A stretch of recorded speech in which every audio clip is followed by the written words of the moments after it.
বিশ্বকৰ্মাই আচলতে এই ছাৰ বাইদেউবিলাকক কলেজৰ ভিতৰত অবৈধ বাংলাদেশী চিনাক্ত কৰাৰ কাৰণে নিযুক্তি দিছে নেকি মোৰ পোনপটীয়া প্ৰশ্ন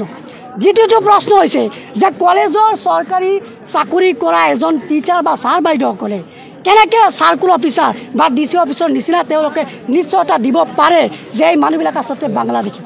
এতিয়া কমা দিন ধৰি আমি দেখিবলৈ পাইছোঁ যে গোৱালপাৰা কলেজত ABPৰ নিচিনা এটা সাম্প্ৰদায়িক সংগঠনে কি কৰিছে যে কলেজৰ মাজত তেওঁলোকে গোৱালপাৰা জিলাত যিসমূহ উচ্ছেদিত মানুহ আছে এই মানুহবিলাকক উদ্দেশ্য কৰি এটা স্বাক্ষৰনামা ৰূপায়ণ কৰিছে য'ত একাংশ ছাত্ৰ ছাত্ৰী যিসকলে বুজি নাপায় তেওঁলোকে ছিগনেচাৰ দিছে আৰু দুৰ্ভাগ্যজনক কথা যে আমাৰ এইখন মহাবিদ্যালয়ত যিসকলক আমি অতি হৃদয়ৰ পৰা সন্মান আৰু শ্ৰদ্ধা কৰোঁ এই ছাৰ বাইদেউবিলাকে কি কৰিছে তাতে মানে ছিগনেচাৰ দিছে এতিয়া আমাৰ কথাটো হৈছে যে হিমন্ত বিশ্ব শৰ্মাই আচলতে এই ছাৰ বাইদেউবিলাকক কলেজৰ ভিতৰত অবৈধ বাংলাদেশী চিনাক্ত কৰাৰ কাৰণে নিযুক্তি দিছে নেকি মোৰ পোনপটীয়া প্ৰশ্ন দ্বিতীয়টো প্ৰশ্ন হৈছে যে কলেজৰ চৰকাৰী চাকৰি কৰা এজন টিচাৰ বা ছাৰ বাইদেউসকলে কেনেকৈ চাৰ্কুল অফিচাৰ বা ডিচি অফিচৰ নিচিনা তেওঁলোকে নিশ্চয়তা দিব পাৰে যে এই মানুহবিলাক আচলতে বাংলাদেশী এতিয়া কথাটো হৈছে তেওঁলোকে যদি ছিগনেচাৰ কৰিছে নিশ্চয় তেওঁলোকৰ ওচৰত ডাটা আছে যে এই লোক মানুহ আচলতে বাংলাদেশী গতিকে আমাক ডাটাটো দিব লাগে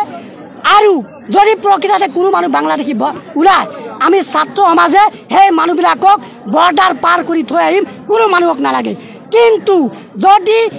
ছাৰ বাইদেউসকলে উচিত ডাটা দিব নোৱাৰে তেতিয়াহ'লে কিন্তু ইয়াৰ বিধি ব্যৱস্থা আমি সাংবিধানিক ল'ম এই কথা আমি লাগিলে উচ্চতম ন্যায়ালয়লৈকে যাম কিন্তু আমাক ডাটা দিব লাগিব আজি আমি দেখিবলৈ পাইছোঁ ABP আচলতে কলেজখনক পৈতৃক সম্পত্তি বুলি ভাবিছে নেকি যে তেওঁলোকে বিচাৰিলে কলেজখনত আচলতে সাম্প্ৰদায়িক সৃষ্টি কৰিব কলেজখন এইখন কলেজ আমাৰ পূৰ্বপুৰুষ পিতৃ দাদা খুৰা এই মানুহবিলাকৰ তেজ আৰু অতি কষ্ট পৰিশ্ৰমৰ ফলত তিলে তিলে গৈ উঠা এই কলেজ আৰু এই কলেজখনত ABPয়ে যদি তিলে তিলে সাম্প্ৰদায়িক গঢ়ি তোলে এইটো আমি ছাত্ৰ সমাজে কেতিয়াও মানি লওঁ ইয়াৰ তীব্ৰ বিৰোধিতা আমি গোৱালপাৰা ছাত্ৰ সমাজে গোৱালপাৰা মহাবিদ্যালয়ৰ ছাত্ৰ ইউনিয়ন বোৰে কৰিছোঁ গতিকে আমি ABPক সকীয়াই দিছোঁ এনেকুৱা কামৰ পৰা বিৰত থাকক লগতে অধ্যক্ষ মহোদয়ক আমি অনুৰোধ জনাওঁ যে আপুনি এইবিলাক কামক প্ৰতি গুৰুত্ব দি এইবিলাক কাম ক্ৰিয়াবিলাক আচলতে বন্ধ কৰিব লাগে অন্যথা আমি কিন্তু ইয়াত আন্দোলন আৰু তীব্ৰ কৰিব তাতে সোনকালে যা গৈছো কিয় যাম নাযাও কিয় নাযাওঁ নাযাম কিয় আমি ক'ত যাম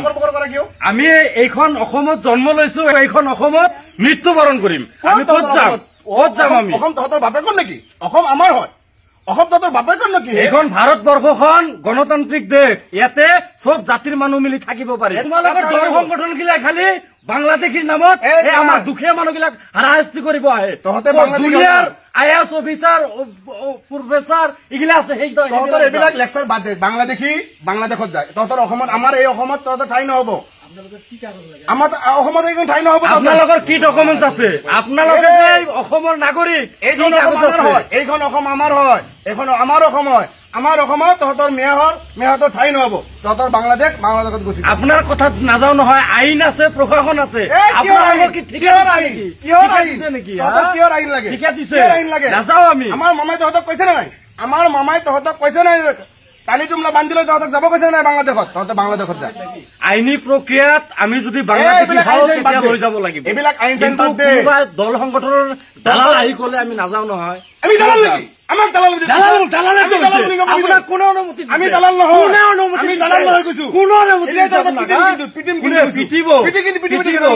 আমি ভালে ভালে কৈছো এইখন আইন আছে দেশত আইন আছে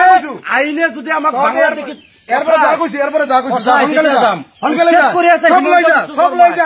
আজিলৈকে 6টা বাংলাদেশী কেটাইছে 9 বছৰৰ পৰা ৰাজনীতি কৰি আছে আইনৰ প্ৰক্ৰিয়াত যদি আমি জন্মগ্ৰহণ কৰিছো হলে আমি যাম এইখন আমাৰ অসমত তহঁতৰ বাংলাদেশত ঠিক আছে আজিৰ দিনৰ ভিতৰত এইখন ঘৰ খালী কৰিবি আজিৰ দিনৰ ভিতৰত ঘৰ খালী কৰিবি ঘৰ মালিক আহিলে মই কৈ আছো তহঁতক আজি দিনৰ ভিতৰত খালী কৰিব দিছো ঠিক আছে আজি দিনৰ ভিতৰত খালী কৰি আছো মালিকক মালিকক মাত চাম নহয় কোন মালিকে ভাড়া দিছে কেলা মেঘ ভাড়া দি কেনে আমাৰ সমাজখন বেয়া কৰি আছে মেঘ অতি সোনকালে খেদিব লাগে তহঁতৰ বাংলাদেশত যাবি কৈ দিছো কিন্তু আপোনালোকে নিশ্চয় দেখিছে যে মুখ্যমন্ত্ৰী হিমন্ত বিশ্ব শৰ্মাই এফালেদি বিদেশী খেদাৰ এটা নাটক চলাই আছে আনফালেদি আপোনালোকে নিশ্চয় লক্ষ্য কৰিছে প্ৰায় 70,000 বুলি ক'ব লাগিব যে ৬৯,৫০০ যিসকল বিদেশী হিচাপে ইতিমধ্যে চিনাক্তই হ'বলৈ গৈ আছিলে সেই বিদেশীসকলক তেওঁ অসমত সংস্থাপন কৰিব খুজিছে সেই বিদেশীবিলাকক লৈ কোনো ধৰণৰ গোচৰ নহ'ব তাৰ কাৰণে ইতিমধ্যে বিদেশী ন্যায়াধীকৰণ SP জিলা আয়ুক্ত তেওঁলোকলৈ ইতিমধ্যে নটিফিকেশ্যন জাৰি কৰিছে আমি আজি হিমন্ত বিশ্ব শৰ্মা চৰকাৰে যিখন নটিফিকেশ্যন ইতিমধ্যে জাৰি কৰিছে সেই নটিফিকেশ্যনৰ প্ৰতিলিপি আমি দাখ কৰিছোঁ আমি কোনো কাৰণতে অসমত বিদেশীৰ সংস্থাপন কৰিবলৈ দিব নোৱাৰোঁ বিদেশীৰ চৰণীয়া পথাৰ অসম নহয় যিটো সময়ত আজি খিলঞ্জীয়া মানুহে ৰাজপথত মাটিৰ অধিকাৰ বিচাৰি প্ৰতিবাদ কৰি আছোঁ সেই সময়ছোৱাত হিমন্ত বিশ্ব শৰ্মাই বিদেশীক স্বদেশী কৰি আছে তেওঁৰ এই নাটকবিলাক আমি দেখিছোঁ আপোনাৰ এই মিয়াখেদা আন্দোলনতে বিদেশীক স্বদেশী কৰিবলৈ হৈছিলে নেকি সেই প্ৰশ্নটো মুখ্যমন্ত্ৰী হিমন্ত বিশ্ব শৰ্মাক আমি প্ৰশ্ন উত্থাপন কৰিছোঁ যে যিটো সময়ত তেওঁ বিদেশীৰ বিৰুদ্ধে কথা কৈ আছে সেই সময়ছোৱাত আপোনালোকে নিশ্চয় দেখা পাইছে বাংলাদেশ পাকিস্তান আৰু আফগানিস্তানৰ পৰা অহা হিন্দু খ্ৰীষ্টান জৈন পাৰ্চী বৌদ্ধ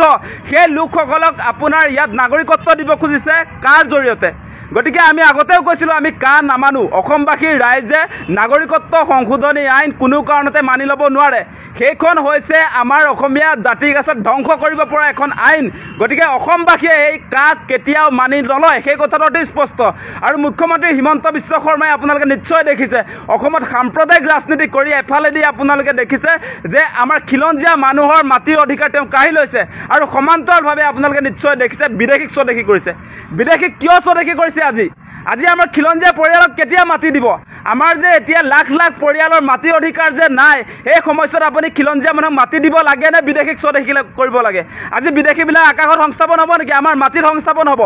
গতিকে আমাৰ কথা অতি স্পষ্ট কোনো কাৰণতে এনেকৈ বিদেশী সংস্থাপন কৰিবৰ কাৰণে যি ধৰণৰ অপচেষ্টা চলাইছে হিমন্ত বিশ্ব শৰ্মাই এইটো আমি কোনো কাৰণতে মানি নলওঁ সেই কথা আমি স্পষ্ট কৰি দিছোঁ আমি কৈছোঁ 1971 চনৰ 25 মাৰ্চৰ পাছত অহা যিবিলাক বিদেশী সকলো বিতৰণ কৰিব লাগিব সেইটো স্পষ্ট কথা অসম চুক্তিৰ 6 নং দফা আপোনাৰ সেইখনৰ তেওঁলোক ডাষ্টবিনত পেলাই থৈছে সেইখন তেওঁলোকে কাৰ্যকৰী নকৰে আজি আপোনালোকে নিশ্চয় দেখিছে যে 6 জনগোষ্ঠীৰ জনজাতিকৰণৰ ব্যৱস্থা নকৰে আজি আপোনালোকে নিশ্চয় দেখিছে যে খিলঞ্জীয়া নিৰাপত্তা ভৱিষ্যতৰ কাৰণে আপোনাৰ NRC-খন যি আপডেট কৰাৰ কথা আছিলে সেইবিলাকো ডাষ্টবিনত পেলাই থৈছে এনেকুৱা কাৰ্যসূচী ৰূপায়ণ কৰিছে য'ত আপোনালোকে নিশ্চয় দেখা পাইছে যে এতিয়া আপোনাৰ আফগানিস্তান পাকিস্তান আৰু বাংলাদেশৰ যিবিলাক মানুহ আহিছে যিবিলাক আচলতে ধৰ্মীয় সংখ্যালঘুক বাদ দি যিবিলাক মানুহ আহিছে সেই লোকসকলক 2014 চনৰ 31 ডিচেম্বৰ পৰ্যন্তলৈকে যিবিলাক অবৈধ বিদেশী আহিছে সকলোকে নাগৰিকত্ব দিব সংস্থাপন দিব তেনেকুৱা যি কাৰ্যসূচী লৈছে এই কাৰ্যসূচী বাতিল কৰক কোনো কাৰণতে এনেকৈ আচলতে অসমক ধ্বংস কৰিবলৈ দিয়া নহ'ব সেই কথা আমি স্পষ্ট কৰি দিছোঁ এতিয়া ডাইৰেক্ট ছ'চিয়েল মিডিয়াত এটাই বস্তু দেখি আছোঁ মিয়া মিয়া মিয়া মিয়া মিয়া মিয়া কৰোঁতে যাতে আমাৰ নিজৰ মাজত যুদ্ধ নহয় তাৰ কাৰণে ভিডিঅ'টো প্ৰস্তুত কৰিছোঁ আশা কৰোঁ কিবা ভুল হ'লে ক্ষমা কৰিব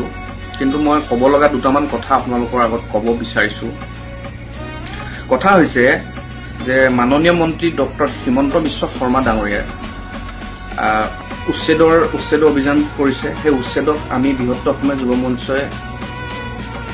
খুবেই আনন্দভাৱে তেখেতক ছাপোৰ্ট কৰিছোঁ তেখেতৰ লগত আছোঁ হাতো হাত ধৰি তেখেতক লগ দিম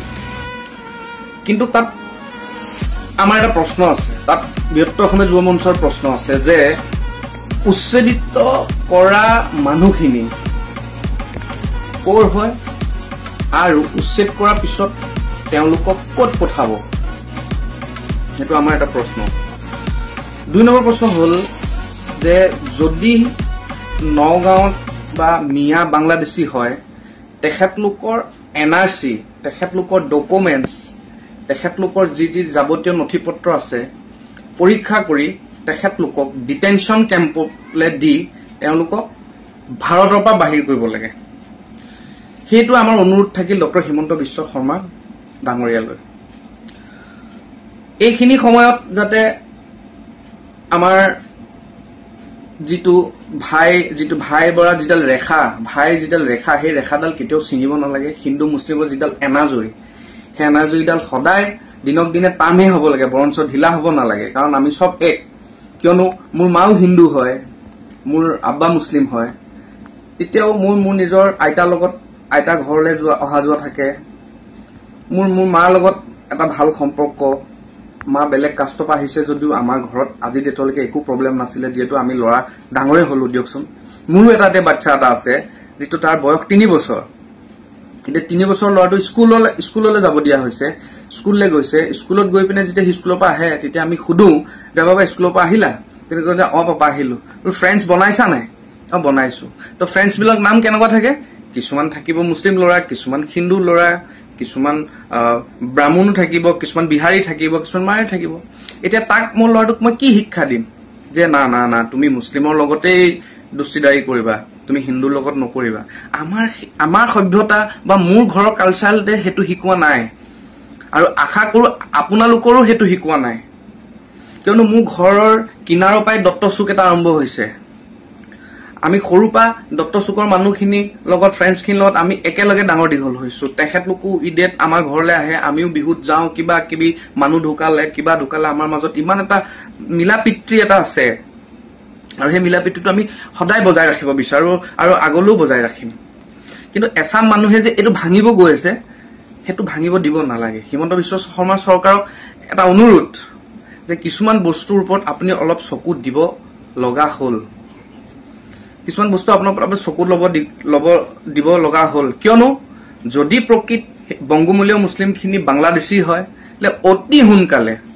বৃহত্তৰ অসমীয়া যুৱ মঞ্চই দাবী জনাইছে অতি সোনকালে তেখেতলোকক ভোটাৰ কাৰ্ড চিজ কৰিব লাগে